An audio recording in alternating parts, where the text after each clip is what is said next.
Super hero திரைப்படங்களை பொறுத்தவரை நம்மளை சுத்தி இருக்க எல்லா இண்டஸ்ட்ரீஸுமே அவங்களுக்கான ஒரு தனி நேமான திரைப்படங்களை வந்து உருவாக்கிட்டாங்க. மலையாளம் ஆகட்டும், ஹிந்தி ஆகட்டும், தெலுங்கு, கன்னடா அப்படின்னு எல்லா இண்டஸ்ட்ரியிலையும் அவங்களுக்குன்னு பேர் சொல்லக்கூடிய ஒரு சூப்பர் ஹீரோ திரைப்படங்கள் அவங்க கிட்ட வந்து இருக்கு. தமிழ் சினிமால இந்த ஜானரை வந்து ட்ரை பண்ணி இருக்காங்க.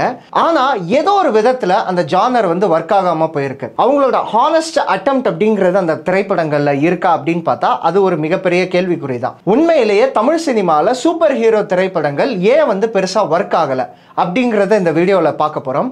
அதே மாதிரி இவங்க சூப்பர் ஹீரோ திரைப்படங்கள் எடுக்கிறேன் அப்படின்ட்டு இவங்க என்னென்ன கூத்தெல்லாம் பண்றாங்க அப்படிங்கிறதையும் ஒரு சின்ன வறுவல்களா பார்க்க போறோம். வெல்கம் டு போகன் சினிபஸ். நான் உங்கள் தேவா.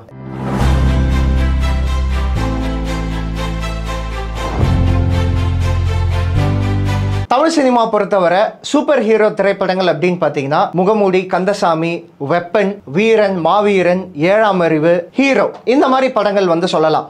ஆக்சுவலாக எந்திரன் வந்து இந்த லிஸ்ட்டில் வராது. ஒய்? பிகாஸ் அது வந்து கம்ப்ளீட்டாக சைஃபை, அதோட ஜானரே வந்து வேற. ஸோ அது வந்து சூப்பர் ஹீரோ மூவி கிடையாது. அதனால தான் அந்த திரைப்படத்தை வந்து இந்த லிஸ்ட்டில் வந்து கொண்டு வரல.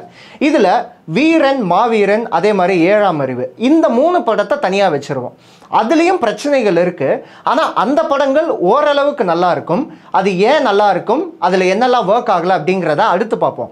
ஆனால் இப்போ நான் சொன்ன படங்கள் இருக்குல்ல, முகமூடி ஆகட்டும், ஹீரோ ஆகட்டும், அதே மாதிரி வெப்பன் ஒரு திரைப்படம், கந்தசாமி, இந்த 4 படங்கள் ஏன் ஒர்க் ஆகலை, ஏன் நம்ம ஆடியன்ஸ் வந்து அந்த படங்களை வந்து ஏத்துக்கல அப்படிங்கிறதுக்கு நிறைய விஷயங்கள் இருக்கு. Starting with character description. நீங்க ஹாலிவுட் திரைப்படங்கள்ல சூப்பர் ஹீரோ படங்கள்லாம் பார்த்தீங்கன்னா அவங்களும் நிறைய நல்ல நல்ல சூப்பர் ஹீரோ படங்கள் எடுப்பாங்க. சிலது வந்து ரொம்ப கேவலமாக எடுப்பாங்க.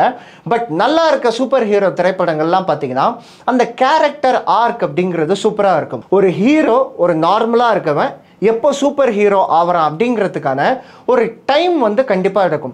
நீங்கள் அயன்மேன் திரைப்படம் கூட எடுத்துக்கோங்களேன். அந்த அயன்மேன், அந்த டோனி ஸ்டார்க் கேரக்டர் வந்து ஆரம்பத்தில் சாதாரண ஒரு பிஸ்னஸ் பர்சனாக இருப்பான். அதுக்கப்புறம் அவனுக்குள்ள ஒரு மாற்றம் வந்து ஏற்படும். அது ஒரு கேரக்டர் ஆர்க்காக இருக்கும். அதுக்கப்புறம் அவன் சூப்பர் ஹீரோவாக டிரான்ஸ்ஃபார்ம் ஆகுறது இருக்குல்ல, அது ஸ்டேஜ் பை ஸ்டேஜாக இருக்கும், நம்ம நம்பக்கூடியதாக இருக்கும். ஆனால் இப்போ நான் சொன்ன திரைப்படங்கள்லாம் பார்த்தீங்கன்னா சூப்பர் ஹீரோ அப்படிங்கிற ஒரு கேரக்டரு எவ்வளோ தூரம் அவங்க வந்து காட்டியிருக்காங்க ஆத்தென்டிக்காக அப்படின்னு பார்த்தீங்கன்னா கிடையவே கிடையாது. இன்ஃபேக்ட் நீங்கள் முகமூடி திரைப்படத்துலலாம் பார்த்தீங்கன்னா அது வரைக்கும் ஜீவாவும் சாதாரணமாக இருப்பார், அவரோட தாத்தாவும் சாதாரணமாக இருப்பார். திடீர்னு அவர் சூப்பர் ஹீரோவாக மாறணும் அப்படிங்கிறதுக்காக தையல் மிஷினில் உட்கார்ந்து அந்த சூப்பர் ஹீரோ ட்ரெஸ் எல்லாம் தைச்சிக்கிட்டு இருப்பாங்க. அதுக்கப்புறம் பிளாஸ்டர் ஆஃப் பாரிஸ் எல்லாம் வந்து ஊற்றிக்கிட்டு இருப்பாங்க. அந்தளவு ஃபன் பண்ணியிருப்பாங்க முகமூடி திரைப்படத்தில். அதே மாதிரி வெப்பன் திரைப்படமும் சொல்லலாம். ஸோ வெப்பன் எத்தனை பேர் பார்த்துருக்கீங்கன்னு தெரியல. நான் அது வந்து சூப்பர் ஹீரோ படம் அப்படின்னு நினச்சி போய் பார்த்தேன் தியேட்டரில். எல்லா மார்வல் அண்ட் டிசி கேரக்டர்ஸை எடுத்து மிக்சியில் அடித்து ஒரு படம் கொடுத்தா எப்படி இருக்குமோ அந்த மாதிரி தான் இருக்கும். ஏன்னா திடீர்னு வின்டர் சோல்ஜர் கதையெல்லாம் வரும் அந்த படத்தில். ஏன் வருது, எதுக்கு வருதுன்னு தெரியாது. அட்லீஸ்ட் அந்த ஹீரோ கேரக்டரையாச்சும் ப்ராப்பராக ஒரு கேரக்டர் ஆர்க் வச்சு ப்ராப்பரான டிரான்ஸ்ஃபர்மேஷன் கொடுத்துருந்தால் வெப்பன் ஓரளவுக்கு ரசிக்கக்கூடிய படமாக இருந்திருக்கும். ஸோ நம்ம ஆளுங்க பண்ணுற மிகப்பெரிய தப்பு என்ன தெரியுமா, ஒரு super hero just like that super hero ஆனால் நமக்கு என்ன இன்ட்ரெஸ்ட் கொடுக்கும், அவன் எப்படி இருக்கான், ஆரம்பத்துலேருந்து அவனோட இன்னர் ஸ்ட்ரகிள்ஸ் எல்லாம் எப்படி இருக்குது, அவனோட சுற்றி உள்ள சொசைட்டி எப்படி இருக்குது, அவனோட என்வாயர்மெண்ட் எப்படி இருக்குது, அதில் அவன் எப்படி சர்வைவ் ஆகிறான், இந்த மாதிரி பல விஷயங்களை காட்டி அந்த டிரான்ஸ்ஃபர்மேஷன் காட்டினா மட்டும்தான் நமக்கு அவன் சூப்பர் ஹீரோ ஆகும்போது ஒரு தனி எக்ஸைட்மெண்ட் அப்படிங்கிறது வரும். இப்போ எல்லாருமே கேட்பீங்க, அப்போ சூப்பர் ஹீரோனா ஸ்ட்ரகிளே இருக்கணுமா, வாழ்க்கை ஃபுல்லாக அவன் கஷ்டப்பட்டுட்டே இருக்குமா அப்படின்ற மாதிரி சொல்லுவீங்க. பேட்மேன், அயன்மேன் 2 பேருமே பார்த்தீங்கன்னா உலகத்திலே மிகப்பெரிய பணக்காரங்க. ஆனால் அவங்களுக்கும் ஒரு ஸ்ட்ரகிள்ஸ் வச்சு அவங்களுக்கு ஒரு ப்ராப்பரான கேரக்டர் ஆர்க்கு கொடுத்ததுனால தான் அந்த 2 கேரக்டரும் நம்ம மனசில் நின்னுது. ரெண்டாவது இன்னொரு முக்கியமான பிரச்சனை என்ன அப்படின்னு பார்த்தீங்கன்னா அன்பேலன்ஸ் டோன்.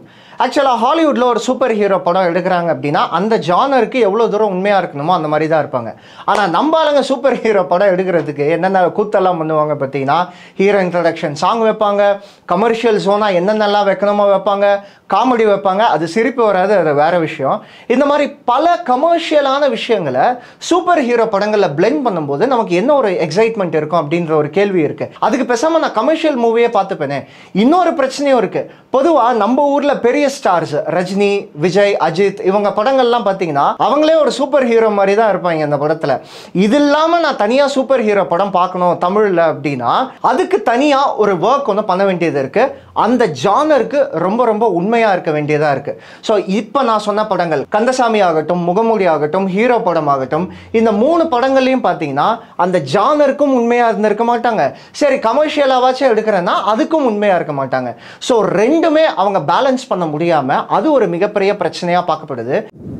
அடுத்து இன்னொரு முக்கியமான பிரச்சனையா பார்க்கப்படுறது அப்படின்னு பார்த்தீங்கன்னா weak screenplay and logic gap. Super hero படங்கள்ல நீ லாஜிக் எதிர்பார்ப்பியாடா, டே உன்னை கொன்றுவேன் அப்படின்ற மாதிரி நிறைய பேர் சொல்ல வருவீங்க.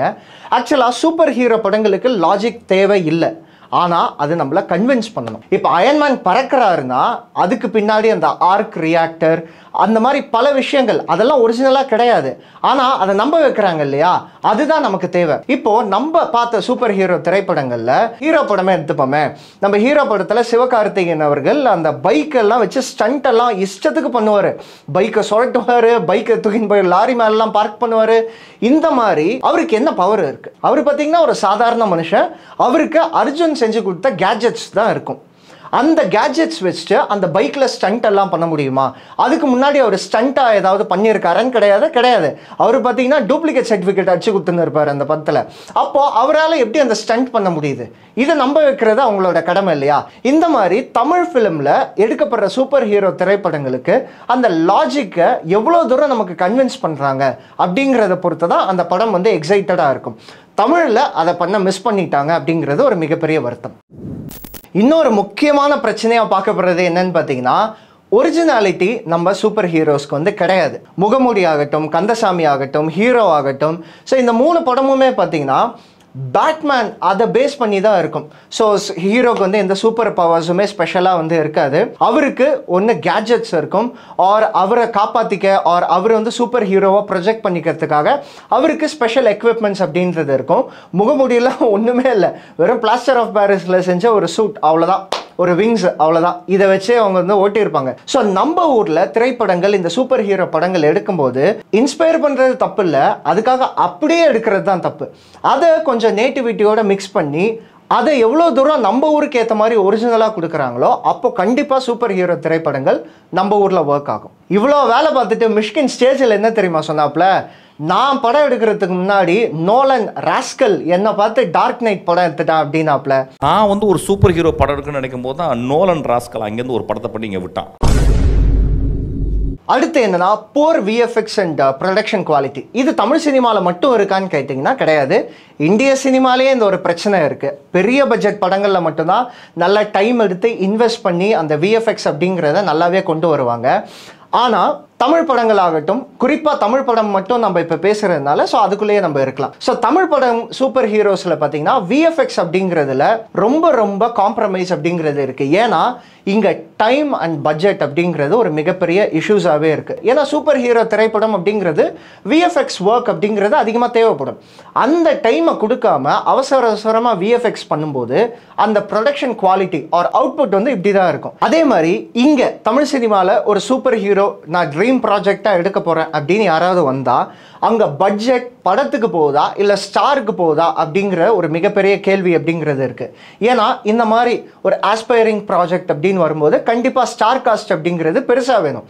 தமிழ் சினிமாவில் இந்த ஒரு பிரச்சனை பெருசாக இருக்குது. ஏன்னா ஸ்டார்ஸுக்கே மேக்ஸிமம் பட்ஜெட் போயிடுறதுனால அதுக்கப்புறம் ஷூட்டிங், போஸ்ட் ப்ரொடக்ஷன், இதில் விஎஃப்எக்ஸ்க்கு வந்து அவ்வளோ காம்ப்ரமைஸ் பண்ண வேண்டியது இருக்குது. ஏன்னா நம்ம ஊரில் படங்கள் கதையெல்லாம் நல்லா இருக்கும், ஆனால் விஎஃப்எக்ஸ் பார்த்தீங்கன்னா ஏதோ ஒரு நார்மலான விஎஃப்எக்ஸ் பண்ண மாதிரி இருக்கும். ஸோ அது வந்து அவ்வளோ காம்ப்ரமைஸ் பண்ணிப்பாங்க, ஏன்னா அவங்க கையில் வந்து பட்ஜெட் அப்படிங்கிறது இருக்காது.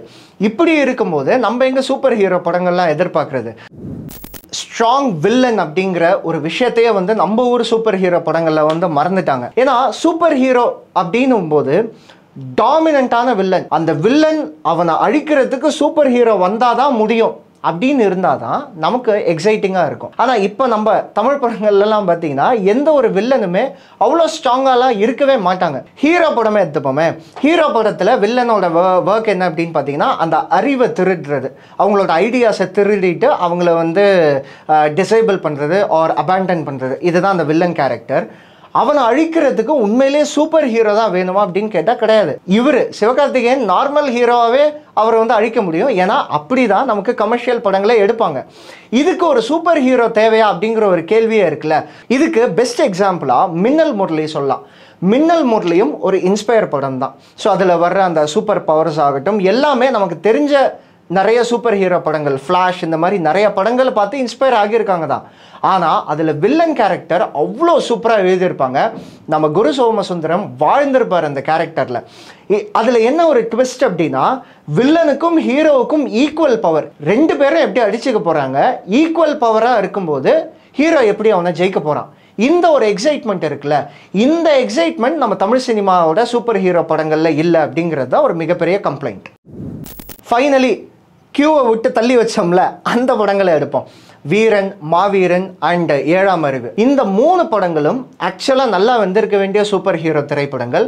பட் சம்வேர் அது வந்து ஏதோ ஒரு விதத்தில் வந்து அது மிஸ் ஆகிருச்சு அப்படின்ற மாதிரி தான் சொல்லலாம். ஆனால் அதுக்காக மோசமான திரைப்படம் கிடையாது, நல்ல படம்னே அப்படின்னு சொல்லலாம். இப்போ வீரன் திரைப்படம் உண்மையிலே சூப்பராக இருந்தது, நல்லாவே இருந்தது. ஏஆர்கே சரவணன் அவர் வந்து மரகத நாணயம் எடுத்தவர். அவர் ஒரு சூப்பர் ஹீரோ படம் எடுக்கிறாரு அப்படிங்கும் போதே ஒரு நல்ல எக்ஸைட்மெண்ட் இருந்தது. அதில் என்ன பிரச்சனை அப்படின்னா, ஹிப்ஹாப் ஆதி அந்த கேரக்டரை இன்னும் நல்லா டெப்த்தாக எக்ஸ்ப்ளோர் பண்ணியிருந்தா வீரன் திரைப்படம் உண்மையிலே சூப்பராக இருந்திருக்கும். ஏன் நான் சொல்ல வரேன் அப்படின்னா, ஒரு மின்னல் அடிக்குது, அவருக்கு பவர் கிடைக்குது, அவ்வளோதான். ஓகே, சிம்பிள், அது கூட பிரச்சனை இல்லை. ஏன்னா மின்னல் முரளியிலையும் அதே தான். ஆனால் எவ்வளோ தூரம் அந்த கேரக்டரை நம்மளுக்கு பிலீவபிளாக காட்டினாங்க அப்படின்னு கேட்டால் கிடையாது. திடீர்னு ஃபாரின் போகிறாப்புல, திடீர்னு இங்கே வராப்புல, ஒரு கனவு வருதா, அந்த கனவுனால இங்கே வருதா, அட்லீஸ்ட் அந்த கனவையாச்சும் கொஞ்சம் எலாங்கேட் பண்ணியிருக்கலாமோ அப்படின்ற ஒரு கேள்வி தான் இருக்குது. அதை தாண்டி படமாக வந்து ஒரு நல்ல என்டர்டெய்னிங் மூவி. இன்ஃபேக்ட் வீரன் திரைப்படத்தில் அந்த போலீஸ் ஸ்டேஷன் சீனும் சூப்பராக இருக்கும். அவர் வீரனை டிரான்ஸ்ஃபார்ம் ஆவார், அந்த குதிரை வந்து எகிரி ஓடி வரும். அந்த சூப்பர் ஹீரோ கேரக்டரை இன்னும் நல்லா டெப்த்தாக எக்ஸ்ப்ளோர் பண்ணியிருந்தா இன்னுமே நல்லா இருந்திருக்கும். அடுத்து பார்த்தீங்கன்னா ஏழாம் அறிவு. ஸோ ஏழாம் அறிவு திரைப்படம் சூப்பராக கொண்டு போயிருப்பாங்க. அந்த போதி தர்மன் ஆகட்டும், அதுக்கப்புறம் அந்த விஷயங்கள் எல்லாமே நல்லா இருக்கும். பட் நான் என்ன எக்ஸ்பெக்ட் பண்ணுறேன் அப்படின்னா, ஏழாம் அறிவுக்கு ஒரு சீக்வலே எடுக்கலாம். ஆக்சுவலாக இப்போ அந்த போதி தர்மன் கேரக்டர் வந்து வந்துட்டாரு திரும்ப. இப்போ அந்த கேரக்டர் எப்படி இந்த உலகத்தில் சர்வைவ் ஆக போகுது, அந்த கேரக்டருக்கு என்ன மாதிரி ஒரு சேலஞ்சஸ் எல்லாம் வரப்போகுது, இந்த மாதிரி பல விஷயங்கள் கொண்டு அதை சீக்குவலாக எடுத்திருந்தா ஏழாம் அறிவு ஒரு நல்ல ஃப்ரான்ச்சைஸாகவே வந்திருக்கும். அது வந்து நான் மிஸ் பண்ணுற மாதிரி எனக்கு தோணுது. மற்றபடி ஏழாம் அறிவு சூப்பரான படம். அதுலேயும் ஒரு பிரச்சனை, விச் இஸ் விஎஃப்எக்ஸ். அந்த ரோட்டில் அந்த பஸ்ஸு கார்லாம் வந்து இடிக்கும் தெரியுமா, சூர்யா அண்ட் ஸ்ருதிஹாசனை கொல்றதுக்கு. ஒத்துக்கிறேன், அந்த டைமில் விஎஃப்எக்ஸ் அவ்வளோதான் நமக்கு அஃபோர்டபிலிட்டி இருக்குது அப்படின்றது ஒரு விஷயம் இருக்குது. பட் அது இன்னும் கொஞ்சம் பெட்டராக பண்ணியிருக்கலாமே அப்படிங்கிறது தான் எனக்கு இருக்கிற ஒரு விஷயம். ஃபைனலாக மாவீரன். எனக்கு தெரிஞ்ச மாவீரன் மாதிரி சூப்பர் ஹீரோ திரைப்படம் தமிழில் அவ்வளோ ஆத்தென்டிக்காக எக்ஸ்ப்ளோர் பண்ணியிருக்காங்களா அப்படின்னு கேட்டால் கிடையாது. ஏன்னா அவ்வளோ சூப்பராக இருக்கும். இதில் ஹீரோயின்ற சாங் இருக்கும், ஆனால் அது வந்து ஒரு செலிப்ரேஷன் சாங்காகவே முடிச்சிருவாங்க. எனக்கு மாவீரன் ரொம்ப பிடிக்குங்க அந்த படம். அதில் அந்த அந்த ஜானருக்கு எவ்வளோ உண்மையாக இருக்க முடியுமோ அதை வந்து அவ்வளோ சூப்பராகவே பண்ணியிருப்பார் மனோஜ் அஸ்வின். இன்ஃபேக்ட் அதில் சொசைட்டி இஷ்யூவும் இருக்கும். சிவகார்த்திகேயன் அந்த கேரக்டரும் எலிவேட் ஆகும், அந்த சூப்பர் ஹீரோ கேரக்டரும் நல்லாவே வந்து பிளெண்ட் பண்ணியிருப்பாரு. எனக்கு தெரிஞ்ச மாவீரன் தமிழ் சினிமாவில் சூப்பர் ஹீரோ படங்களுக்கு ஒரு ஸ்டாண்டர்ட் வந்து செட் பண்ணியிருக்கு. இந்த ஸ்டாண்டர்டை அடுத்து வர்ற தமிழ் படங்கள், சூப்பர் ஹீரோ படங்கள் ஏதாவது பீட் பண்ணுமா அப்படிங்கிறத நான் பார்க்குறேன். சரி, இப்போ என்னடா சொல்ல வர, நம்ம தமிழ் சினிமாவில் அந்த மாதிரி ஒரு சூப்பர் ஹீரோ படங்கள் எடுக்கிறதுக்கு கெப்பாசிட்டி இல்லையான்னு கேட்டிங்கன்னா, ஆமாம், கிட்டத்தட்ட ஒத்துக்கிட்டு தான் ஆகணும். ஏன் அப்படின்னா, இப்போ மலையாளம்லேயே எடுத்துப்போமே, அவங்க 2 சூப்பர் ஹீரோ படங்கள் எடுத்திருக்காங்க. ஒன்று வந்து மின்னல் முரளி, இன்னொன்று வந்து லோகா. 2 திரைப்படங்களையும் ரைட்டர்ஸ் அப்படிங்கிறவங்க தனியாக இருக்காங்க. இது அங்கே சூப்பர் ஹீரோ படங்களுக்கு மட்டும் இல்லை, எல்லா திரைப்படங்களுக்கும் ரைட்டர்ஸ் தனியாக இருக்காங்க, டைரக்டர்ஸ் அப்படிங்கிறவங்க தனியாக இருக்காங்க. ஆனால் நம்ம ஊரில் பார்த்தீங்கன்னா நம்மளே எழுதி நம்மளே வந்து டைரக்ட் பண்ணோம். அப்போ தமிழ் சினிமா மட்டும்தான் சொதப்புது, மற்ற இண்டஸ்ட்ரீஸ் எல்லாம் சூப்பராக எடுக்கிறாங்கன்னு கேட்டிங்கன்னா அப்படியெல்லாம் எதுவுமே கிடையாது. இப்போ தெலுங்குல பார்த்தீங்கன்னா சூப்பர்மேன் படம் எடுத்திருப்பாங்க. லிட்ரலி சூப்பர்மேன் படம் எடுத்திருக்காங்க. 1990 என்டிஆர் வச்சு எடுத்திருக்காங்க. எடுக்கிறது பிரச்சனை இல்லை, பட் சூப்பர்மேனுக்கு கொஞ்சமாச்சும் ஆத்தென்டிக்காக எடுக்கணும் இல்லையா? அந்த படத்தை அப்படியே தான் எடுத்திருக்காங்க. பட் என்ன ஒரு சேஞ்ச் அப்படின்னா, சூப்பர்மேனுக்கு சோர்ஸ் ஆஃப் பவர் வந்து அதில் வேறு மாதிரி இருக்கும், இதில் நம்ம ஒரு சூப்பர்மேனுக்கு வேறு மாதிரி இருக்கும். ஒரு உதாரணம் சொல்லட்டா, இப்போ சூப்பர்மேன் அவர் வந்து எப்படி காஸ்டியூம் மாற்றுவார், உள்ளே வந்து அந்த ட்ரெஸ் இருக்கும், அதை வந்து எடுப்பார், இந்த மாதிரி இருக்கும் இல்லையா? இந்த படத்தில் நடந்து போயினே இருப்பார். அவர் சூப்பர்மேனாக மாறணும்னா டக்குன்னு சூப்பர்மேன் சூட் வந்துடும். ஸோ அந்த படம் வந்து யூடியூப்பில் கூட இருக்குது, செக் பண்ணி பாருங்கள் அந்த படம் உங்களுக்கு எப்படி ஒர்க் ஆகுது அப்படின்ட்டு. பட் எனக்கு வந்து சூப்பர்மேன் ஃபீல்லாம் தரல. ஆனால் மற்ற இண்டஸ்ட்ரியில் சீரியஸாகவும் எடுக்கிறாங்க. உதாரணமாக இப்போ ஹிந்தியில் பார்த்தீங்கன்னா கிரிஷ் 1 ஆத்தென்டிக்காக எடுத்தாங்க, கிரிஷ் 3 எனக்கு ஒர்க் ஆகலை, கிரிஷ் 2 ஆவரேஜ், அந்த மாதிரி சொல்லலாம். ஸோ இந்த மாதிரி படங்கள் அப்படிங்கிறது அங்கே ஆத்தென்டிக்காக எடுக்கிறாங்க. அதுக்குன்னு ஒரு சின்சியர் எஃபர்ட்ஸ் அப்படிங்கிறது இருக்குது. முக்கியமாக writing, production quality, VFX time அப்படிங்கிறது அந்தந்த இண்டஸ்ட்ரியில் இருக்குது. அது நம்ம தமிழ் சினிமாவில் லேக் ஆகுது அப்படிங்கிறது தான் என்னோட ஒப்பீனியன். இந்த வீடியோ உங்களுக்கு பிடிச்சிருக்கும் அப்படின்னு நம்புறேன். பிடிச்சிருந்தா லைக் பண்ணுங்கள், உங்கள் ஃப்ரெண்ட்ஸ், ஃபேமிலி, குறிப்பாக சினிமா லவர்ஸ் எல்லாருக்குமே வந்து ஷேர் பண்ணுங்கள். நீங்கள் சொல்லுங்கள், ஏன் நம்ம தமிழ் சினிமாவில் சூப்பர் ஹீரோ படம் எடுக்கிறதுக்கு இவ்வளோ தடுமாறுறோம் அப்படின்ற ஒரு ரீசன் உங்களுக்கு என்ன தோணுதோ அதை வந்து கமெண்ட்டில் சொல்லுங்கள். நானும் தெரிஞ்சுக்கிறேன், கமெண்ட் பார்க்குறவங்களும் தெரிஞ்சுப்பாங்க. சினிமா போகன் சேனலை சப்ஸ்கிரைப் பண்ணுங்கள். வேற ஒரு நல்ல வீடியோ ஒரு நல்ல கண்டென்ட்டோட உங்களை வந்து சந்திக்கிறேன். Until then, it's bye from Deva.